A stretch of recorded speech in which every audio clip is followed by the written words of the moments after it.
লেখা আছে না? তাকদিরে লেখা আছে যেটা, সেটা কি আপনি না খেয়ে মরবেন নাকি? যদি আপনার তাকদিরে থাকে যে আপনি 50 বছর বাঁচবেন, আর 50 বছরে আপনি 500 মণ চাল খাবেন, কথার কথা, ওই চালের এক দানা বাকি থাকতে আপনি মরবেন? মরবেন না। তার রিজিক কি আমার সাথে সম্পৃক্ত না আল্লাহর সাথে সম্পৃক্ত? এই বিশ্বাসটা করতে হবে। তো দাড়ি রাখলে কি মেয়েরা পছন্দ করবে না নাকি? বলেছে যে বিয়ে করবো না দাড়ি রাখলে, এমন কথা বলেছে?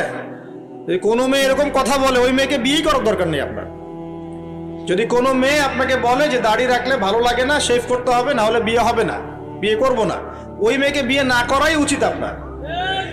ওর তো মানে আপনাকে বিয়ে করার যোগ্যতাই হয়নি, ওর তো যোগ্যতাই হয়নি আপনাকে বিয়ে করার। সে তো দাড়ি নিয়ে প্রশ্ন তুলছে।